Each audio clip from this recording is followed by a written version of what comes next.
sure. Thank you. Well, I guess we can get started. It's 3:04 p.m. and if they come, they come. That's disappointing. I thought Judith was going to be here for sure, but she might show up. And Freddie Dunlap as well is supposed to be. Right. Let's see, I call to order this meeting of the Soldiers Memorial of the City of St. Louis Soldiers Memorial Commission. Today is Thursday, July 15th, 2021, and it is 3:05 p.m. My name is Linnea Magnuson and I chair the commission. And we will proceed according to the agenda, starting with the roll call of Soldiers Memorial Commissioners. So the first one we've got is Commissioner Boyd, who is not here. Of course, somebody else, nope. Commissioner, whoops, excuse me, my pen's not working. Commissioner Barget. Here. Yep. And Commissioner Dunlap, no. Commissioner Falls, nope. Commissioner Fletcher, no. Commissioner Gilmore, no. Commissioner Hansis, not yet, no. And Commissioner Yampolsky, Here. yes. And me, I'm here. So we do not have a quorum. That's 1, 2, 3. Okay, we do not have a quorum, unfortunately. So let me pull up the share screen here. And where is my PowerPoint here? Oops. Let's back a screen. There we go. All right. Whoops. That didn't work. 1 second here. What happened? It was there. There it is. we go. Can you guys see it now? It's always kind of a mystery to me. You can see it. Okay. So the first thing we have is the Pledge of Allegiance. And Bruce, would you lead us in the pledge? Yes, I'd be honored. I Thank- pledge allegiance to the flag of the United States of America and to the republic for which it stands, one nation, under God, indivisible, with liberty and justice for all. Great. So the first thing we had on there was the approval of the May 20th, 2021 Soldiers Memorial Commission meeting minutes, and we don't have a quorum, so we might as well just skip through that one. And the next thing we have is Kate Scott, who is a Soldiers Memorial Collections Manager, is going to introduce Ella Sykes to us, who is a new Soldiers Memorial Collections Assistant. Yeah, so I'm pleased to announce that we have filled the collections assistant position, and Ella is the newest member of the Soldiers Memorial team. She started with us last Tuesday, and we are very excited to have her on board to help us continue with the inventory. So I'll let Ella kind of introduce herself a little bit. Okay. Yeah. Hi everyone, I'm Ella, and like Kate said, I'm the new collections assistant, and I'm excited to be here. I just moved here from Waco, Texas, where I was finishing up a master's degree in museum studies, and before that I had a bachelor's in history from Auburn. I'm originally from Alabama, so this is my first time in Missouri, but like I said, I'm happy to be here. Nice to meet you all. Welcome. Kate, do you want to just continue on with the collections and actually the acquisitions committee meeting, the next two things on the agenda? Yeah, sure. Can I share my screen? I was going to pull up Sure. the little presentation. Absolutely. I don't think I do anything with that. Okay. I think you do it. Okay, so I can override here. There we go. Can everybody see that okay? Oh, yeah. Okay. Yeah. So some of you who were at the board meeting a few weeks ago will have heard this presentation, but Linnea just asked me to present a little bit about the collection and kind of where we're at with things. And then Mike and I will talk a little bit about how the acquisitions and deaccession process work, just to kind of keep everybody up to date. So as all of you know, the collection is owned by the City of St. Louis, and MHS is responsible for its management. Work on the collection began in late 2014 with artifacts being moved out into our offsite storage location in February through April of 2015, and then March through April of 2016. And all of the items that are, excuse me, not currently on display remain here in our offsite storage. The goals for the collection are still the same and ongoing. We are inventorying and putting everything into the database for the very first time. We are rehousing the collections for storage. We are conducting background research on the artifacts and the individuals who use them. And then we are also cataloging and processing new donations as they come in. So the collection is still undergoing a comprehensive inventory, and the inventory allows us to see exactly what we have in the collection. And then this in turn guides our future collecting and enables us to plan exhibits. Right now, the inventory is about 60% complete, excuse me, and we have over 14,000 object records in the database so far. And then the inventory also allows us to put the information about the artifacts in the collection on the web for public access. So each time that a record is complete, we mark it to be published to the web, and then it gets linked to the MHS cross-collection search where it can be viewed by the public.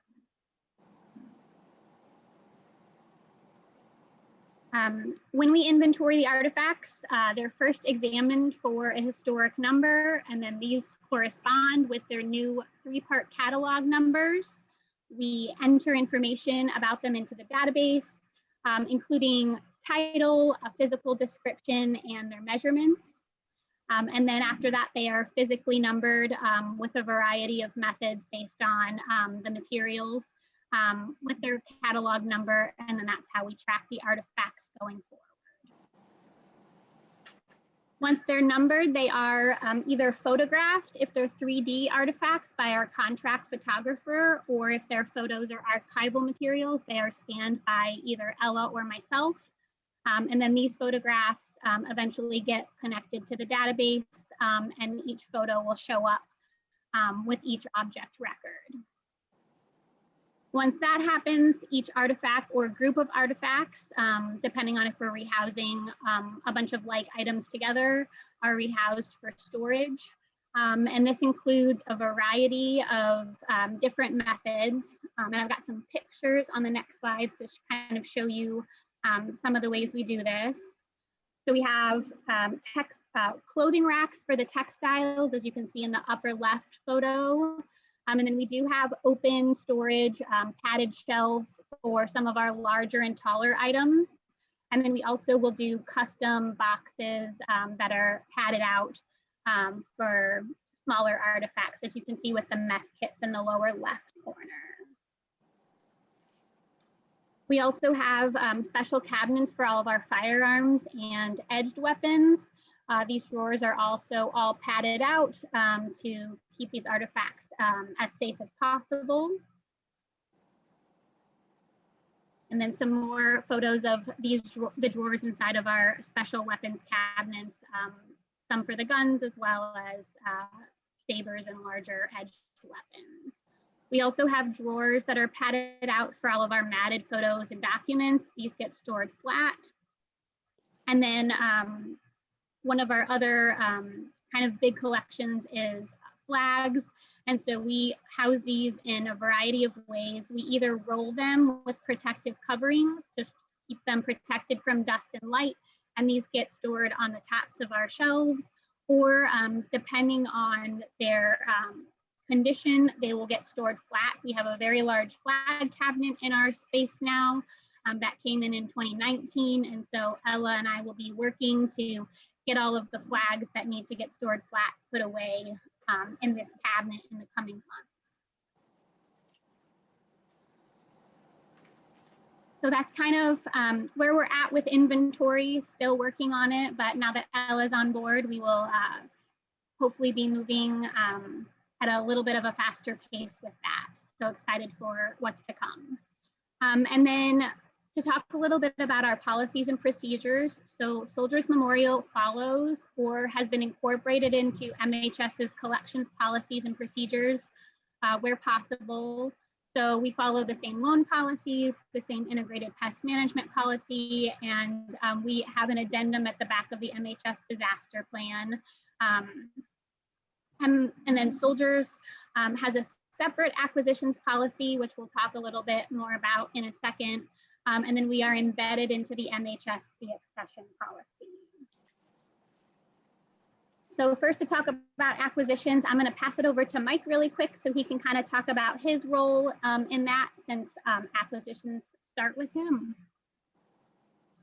Thank you, Kate. Good afternoon. It's nice to see all of you. I'm coming to you from my office over at the Library and Research Center, which is on the west side of Forest Park. This location is actually where all of the acquisitions that are related to the military and firearms collection sort of start their journey. Before they actually make it here in a meeting with me, they come in a variety of ways. They come in through phone calls, they come in through emails. Sometimes people stop by the museum wanting to donate things, and we're trying to funnel all of those into an email communication that makes it easier to track and easier to communicate, and a better way for me to be able to review images of the artifacts before they even make it to the building. So with every inquiry, my job is to evaluate it and see how it fits within the scope of the two distinct collections that I have responsibility for: the Missouri Historical Society's military and firearm objects, or the Soldiers Memorial Military Museum collection. The scopes are very similar between them. There's a sort of broader range of things that can be considered for accessions with the MHS items that don't have the broader St. Louis history, for example, and other types of items. And so each of those inquiries is an evaluation on my part to determine how well it fits within the scope of either collection and what we already have in both collections, to see if it might be duplicative of something that we already have. I do not, it doesn't impact a donation if one collection has the item and the other does not. My job is to grow great collections for both institutions. So with every item that comes in, it receives those evaluations, and then if it makes it to the next step, that it looks like it's a good candidate for either institution, and it is either not duplicative, or the condition and the quality of the piece could actually surpass a similar piece that we already have, then I'll make it to the next step and schedule an in-person visit. Most of those are all happening here, like I said, at this building. Occasionally I'll travel to a location to look at a piece, but those then come in, and then after that evaluation, they go through our regular acquisitions process. So there's some paperwork that exchanges, and then I'll begin the process of further researching the individual piece and preparing justifications to go before either committee. The key thing is in that process is that the question of which collection it gets donated to is always left up to the donor. And so I learn about the pieces in particular, and then provide each donor the opportunity to decide where they might like those objects to be considered. And I inform them a little bit about each of the institutions. The biggest distinction is sort of that ownership issue, making sure that everybody knows who ultimately becomes the property owner of the individual item once it's donated. And so once they make that choice, like I said, then my process continues on researching it and seeing how it compares to other items in the collection, and writing what we call a justification. And then those items go before the acquisitions committee for each institution. We just completed one of those meetings on Monday. So once it makes its way to the acquisitions committee, we have our own separate from MHS, and it currently consists of Linnea, Superintendent of Soldiers Memorial, Military Museum, and the chair of this commission, as well as 2 appointed members from the commission, and then MHS staff members. And this currently includes the division director, Mark, myself, Mike, and then the MHS objects conservator, Krista Pack. So MHS recommends new donations to Soldiers Memorial, to the Soldiers Memorial Collection, and we take these recommendations to the committee. And then if the committee approves the new donations, then I submit a list of artifacts to the Board of Public Service for final authorization, because at the end of it, only the Board of Public Service, the City of St. Louis, has the authority to approve acquisitions to the collection. So Mike, through all of his work, is making recommendations, but the ultimate authority lies with the city. And then the same for deaccessions. Again, just like acquisitions, all MHS has the ability to do is to recommend deaccessions from the collection, because deciding to deaccession an artifact is an important decision that requires thoughtful considerations. Soldiers is actually embedded into the MHS deaccession policy. We want to make sure that we are considering all sides of a deaccession before presenting it to the City of St. Louis. So we will not make a recommendation for deaccession until the artifact goes through a process of approval at MHS. If MHS determines that deaccession is the best course of action for an artifact, we will then take that recommendation to the city. But then again, to reiterate, very similar, the same as acquisitions, ultimately it is up to the city to approve or reject any deaccession recommendations that we make. So that's all I had as part of kind of the overview. Before I move on to talking about the latest acquisitions committee meeting, are there any questions? No? Okay. I will stop sharing. And so like Mike mentioned, we just recently had a meeting of the Soldiers Memorial Acquisitions Committee this past Monday. I'm pleased to announce that we approved 3 new donations into the Soldiers Memorial collections. These have now been submitted to the Board of Public Service for final approval. So we are awaiting that final approval. But just to give you an idea, the 3 donations, the first is a printed program for the launch of the USS Fred W. Stockham, which launched on June 25th, 1943 in San Francisco, California. The second was a small group of signs that was used by the USS St. Louis CL-49 Association at their reunions all across the country, but they had 3 of those reunions here actually in St. Louis. And then the third is a group of USS St. Louis CL-49 maps and plans that were also used by the USS St. Louis Association at their reunions. So we're excited about these new donations. And Mike, if you have anything you'd like to add about them, please feel free. Or if anyone has any questions. You did a great job describing them. You did. They're interesting pieces, and I think one thing I would maybe add is that they sort of help what's becoming kind of a nice little growing collection of items associated with USS St. Louis, and not just one particular ship, but others. The group that we've been taking in recently has come from the CL-49, which is the World War II era Lucky Lou, and that association, most of its members have passed away, and their children that have been kind of running the organization, they're getting older too and not having the time. So as that organization is contracting and eventually will fold, they've been generous at offering some of the items associated with it, particular ones associated with the city of St. Louis and their visits here to us. Yeah.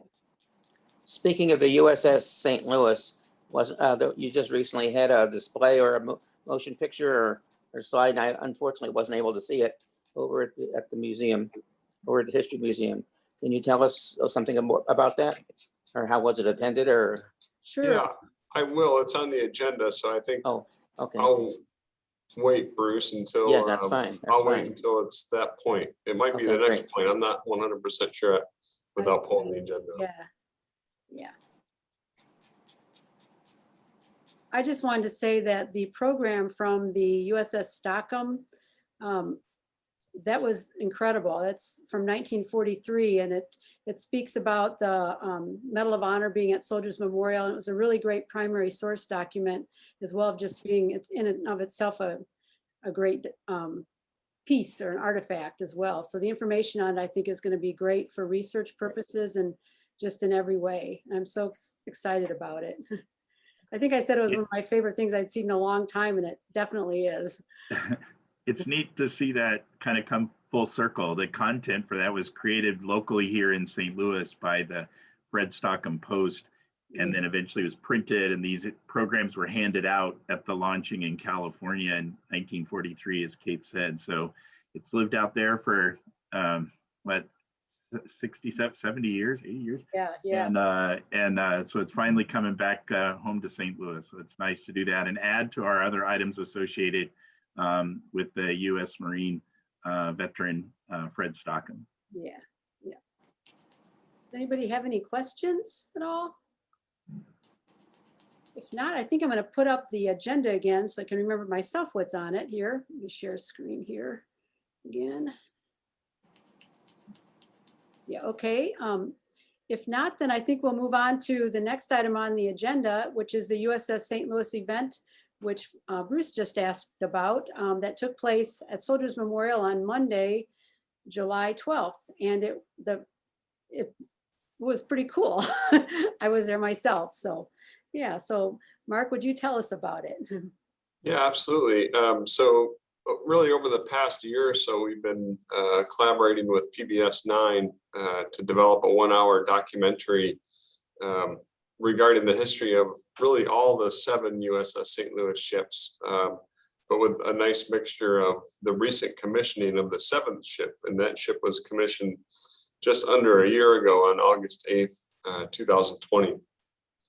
So we, with the team at 9 PBS, have developed this documentary. It will air to the public on Channel 9 on September 27th at 7 p.m. So you'll see that date and time again, but if you really want to mark your calendars this early, you can, but it is September 27th that it'll air to the public. But on Monday, we held a special private preview for members of this commission, members of the Soldiers Memorial Committee. That's a subcommittee of the MHS Board of Directors, and members of the 9 PBS Board of Directors, and then also members of the commissioning committee. So to commission the ship's sponsor, Barbara Taylor, formed a committee with the full expectation that they would have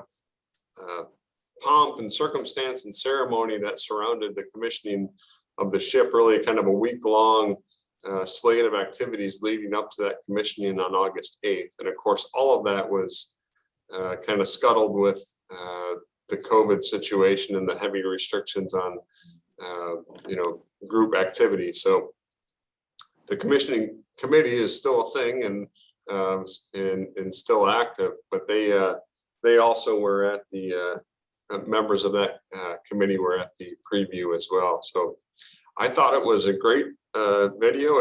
It's a nice mixture of history. There's a lot of in-depth history of all 7 ships, really. The building of the Civil War era USS St. Louis, which happened down in Carondelet. That story is told a lot on the CL-49, which is the Lucky Lou. And interestingly enough, a lot of the material in the video that relates to the Lucky Lou is actually video footage that was captured by the donor of the signs and other materials that the acquisitions committee just reviewed and accepted.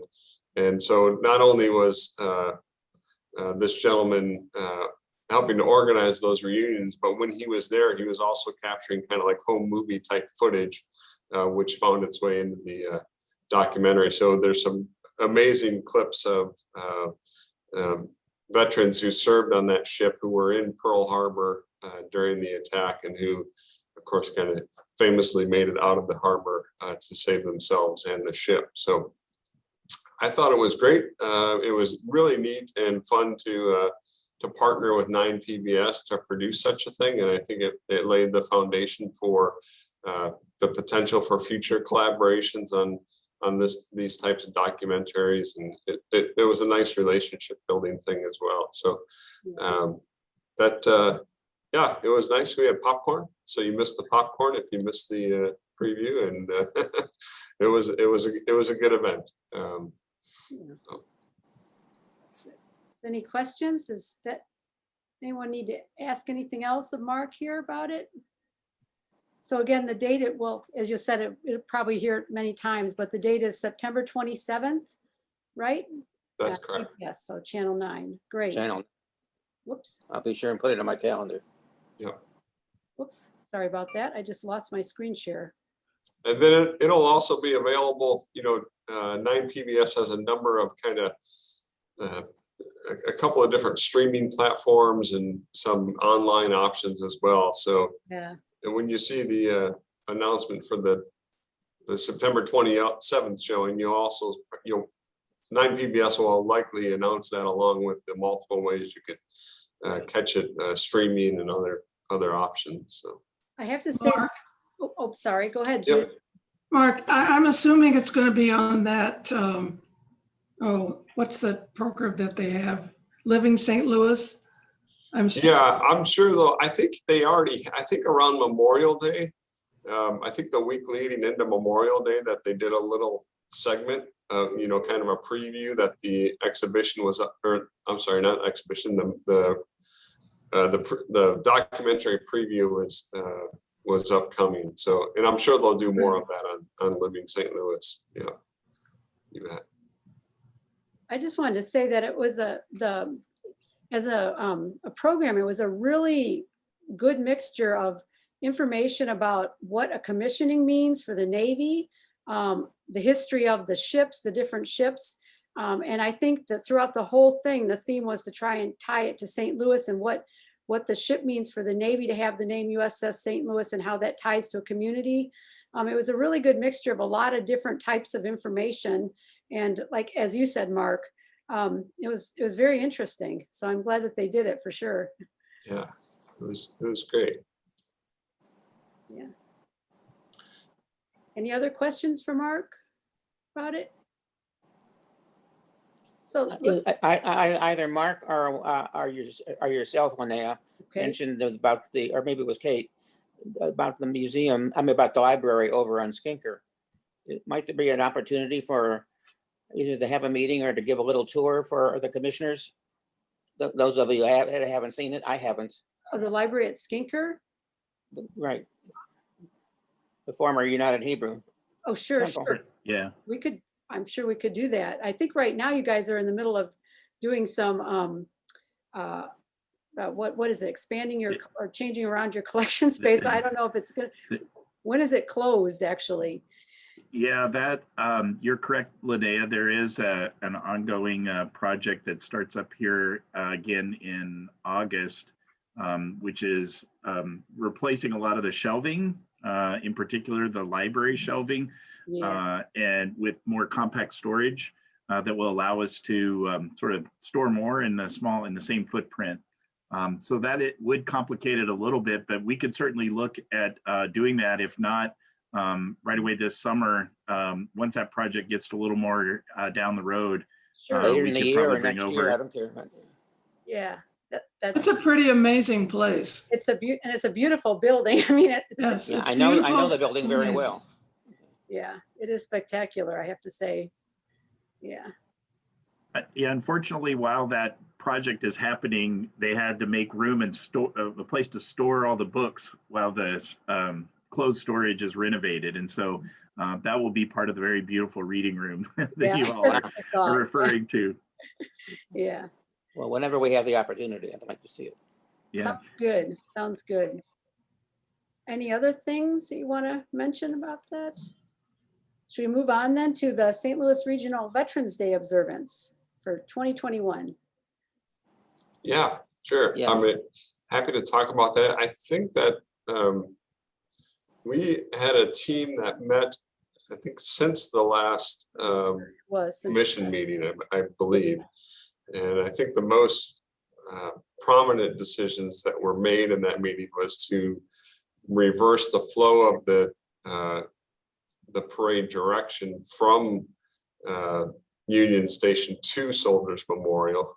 So to reverse that and then complete the parade with a type of ceremony, celebration, concert, something of that nature here at Soldiers Memorial. And so we and the staff here at Soldiers Memorial, me and Molly mostly, will be taking on the responsibility for kind of coordinating the activities, and of course working hand in hand with Travis at the Travis Hauser, who's the Office of Special Events, who took Ann's position, as I understand, and to assist with all of the myriad number of details as far as street closures and permits and things of that nature. So, but Molly and I will be handling participant registrations, and those should go out either at the end of next week or the week after that. But we're just putting some edits to the materials that Travis supplied me. And Travis basically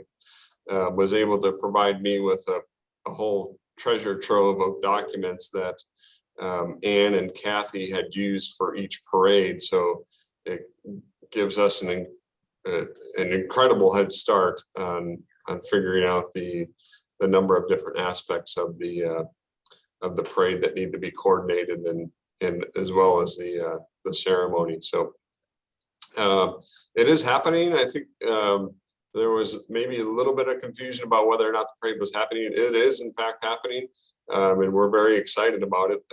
It's just we did change the direction, and we're trying to incorporate some sort of what I like to call breaking of bread after the parade, where folks can kind of gather and congregate with one another and spend some time together. So, but we'll be working on the details of that aspect of it soon, now really, as we're going along. So, Mark, yes, Judith. did you receive a document, an invitation for the massing of the colors? I did. Yep. Both. Okay. You bet. All right, because I'm usually the one who puts that together. And we may or may not have Sergeant Major Wright with us this year, so let me follow up on that. Okay. Yeah, she had a folder in there of information that's mailed to participants, and it includes kind of a description and kind of some of the ground rules type letter. And that was accompanied with a kind of an application of what your organization is, how many people you bring in, and some those types of details. And then there was a third piece in there, which was if you're interested, or if you're in the massing of the colors, you need to complete this and send this as well. So Yeah, that one's all of gonna have that to be will, brief. all of that will go out, and I want to get that out as soon as possible, because I think at a minimum we need to figure out who's going to be in this thing, and I think that's a good place to start. So, and pretty basic information as far as getting some commitments from groups to participate. So, Okay, I need to get with you on, because there are going to be quite a few changes in that form. okay, Based on reversing the direction of the parade. okay, sounds good. One thing about reversing the direction too is the salute. The eyes right salute. Yes, I thought about that too. Yeah. Yeah, it's tricky. The one thing I have thought is we do have space there on Chestnut before it gets into the Court of Honor, where I think we could put a reasonable platform stage type area where we could put the dignitaries and the Grand Marshal and whatnot, and have them on that side of the street, so the eyes right won't be eyes left. And So it does complicate things a little bit with that tradition, but I think we can figure it out. the other thing I always wondered about, and I don't mean to bring this up now because I could bring it up in the Veterans Committee meeting, but also the big garrison flag that the fire department hangs sometimes I think that could be in a prominent, maybe a more prominent place that somehow has the memorial grounds or something in the background a little more. And so we might want to talk a little bit about that too. Sure. Because that's been hung in different spots as well. And sometimes it seems like it's not really a part of the event as much, where it ends up getting placed. So I just thought maybe we could talk about that a little bit too. But I like that idea, make it more prominent. yeah. So, I have a to-do list that's a mile long, and I just added that to the list. So we're creating a kind of our list of okay. everything. Every time we see something or hear something that needs to be considered, thought about, decided upon, we're adding it to a kind of a project management list that we're developing. So Yeah. Okay. Anything else? Any questions anybody has about the Veterans Day observance then? So Mark, just those of us who are involved in the Veterans Day parade in the past, but also on this current committee, just let us know or let me know if there's anything I can do. Just let me know. I'd be happy to do it. yeah, excellent. Yeah. I did submit the VA was a little confusing. I did submit the application for the regional site Okay. observation, and I basically, searching through their website, I came across three things. One was outdated, and it had an email of a gentleman who apparently probably no longer works there. Yeah. Another one was for 2015, which I didn't understand at all. They had a whole website that was about apply for your regional site for 2015, which was confusing. Yeah. And then I did find a third one that was for the which I think was legit. And so that application they all have the same form, and it's the same form that Kathy had submitted in the past. So that's been submitted, and hope to hear back soon on that. So I'll keep you posted on that. But it may be a learning curve. If it doesn't happen this year, it doesn't happen. What can you do? But we'll get it. Yeah, it was just a little twisted and convoluted finding the right information on that. But I think we got there. But now we just need to hear back. Sure. I asked if they wanted applications, I think in April or May. So I asked them to be forgiving and understanding of us. But we'll see what they do. Yeah. So, You said 2015, are you talking about the date or you're talking about 1520? NIR. no, the date for yeah. Okay. Yeah. Same numbers, as different order. 6 years. Yeah. True. Yeah. So it was a little outdated, and but Somebody I'm not really did sure. really good in 1520 and 2015, and after that, they kind of slacked off, it sounds like. Yeah. So I'm not too sure exactly. Hopefully I get a response. Mark, We'll see. Yes, Judith. as I recall, that letter, as I've heard Ann explain it several times, that letter gives us some sort of authority, or gives groups that we ask to support it, government groups, the authority to participate. Okay.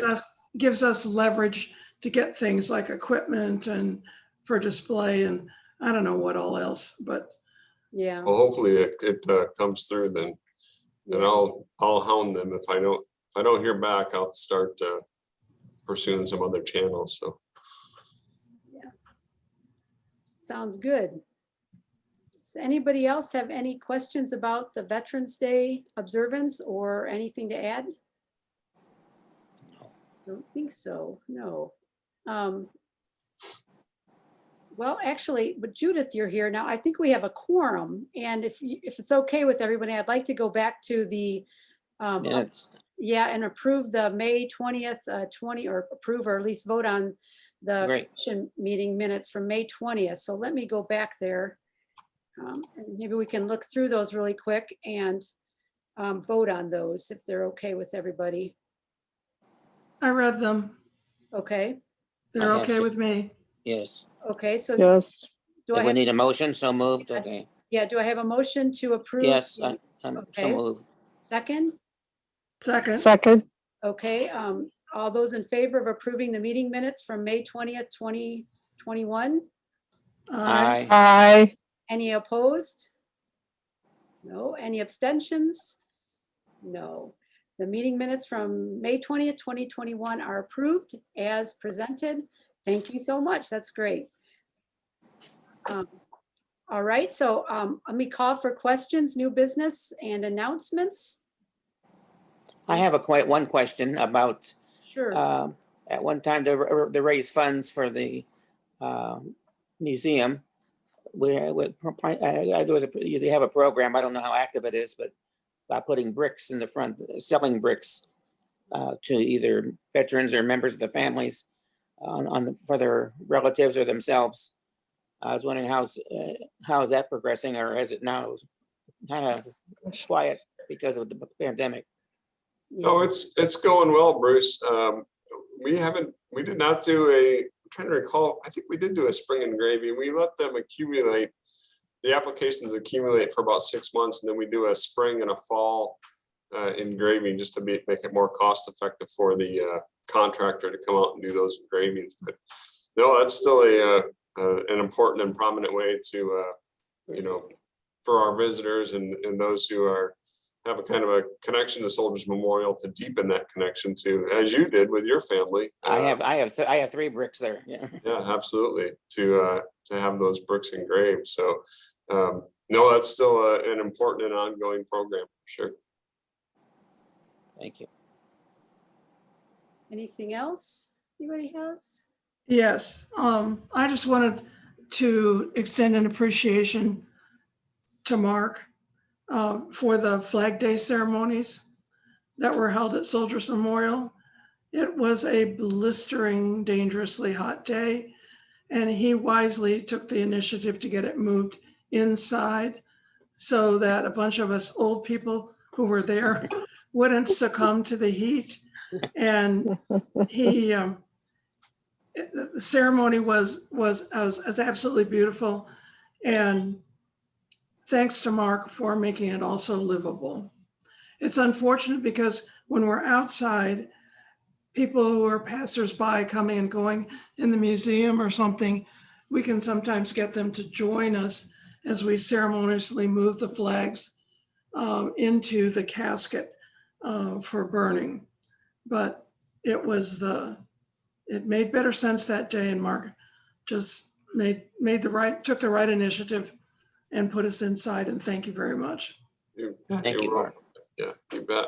And I think next year, once we're hopefully we're well out of the pandemic period, that we can Hopefully. get that event marketed and promoted in a way that will draw an audience, because it's really a remarkable ceremony, and it would be great to have a nice attendance at that. So we'll push for that next year. Okay. Yes, it's very simple, but very majestic. And as Yeah. people can participate in it, which I really love, Yeah. like you say, people walking down the street who come in, it's really one of those things where it's hands-on, so it affects everybody and people can interact with each other.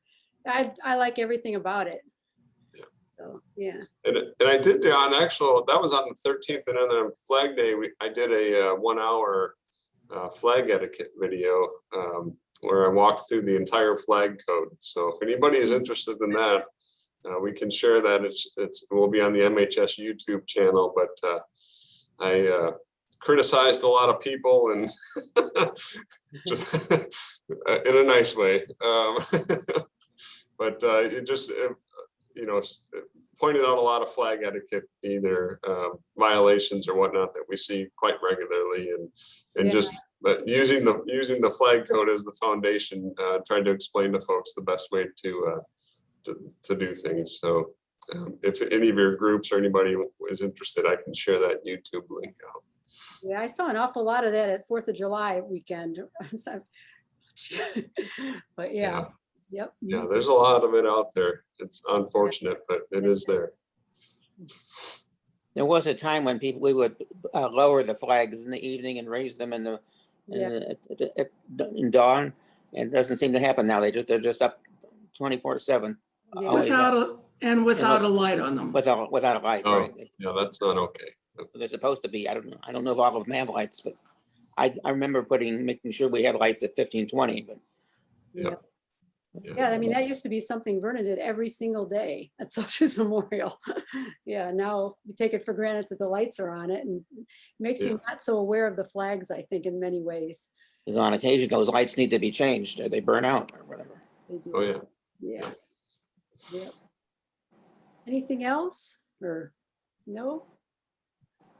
Okay, then I guess I will call to adjourn the meeting. Can I have a motion to adjourn the July 15th, 2021 Soldiers Memorial Commission meeting? So So moved. move. Second. Okay, all those in favor? Aye. Aye. Any opposed? Any abstentions? No? Okay, then the meeting is adjourned and it is, I've got Navy time here or military time on here. It's 3:50 p.m. Thank you very much, everybody. And thank you too. Thank you. Thank you. Thanks. Bye-bye. Bye-bye. Bye-bye.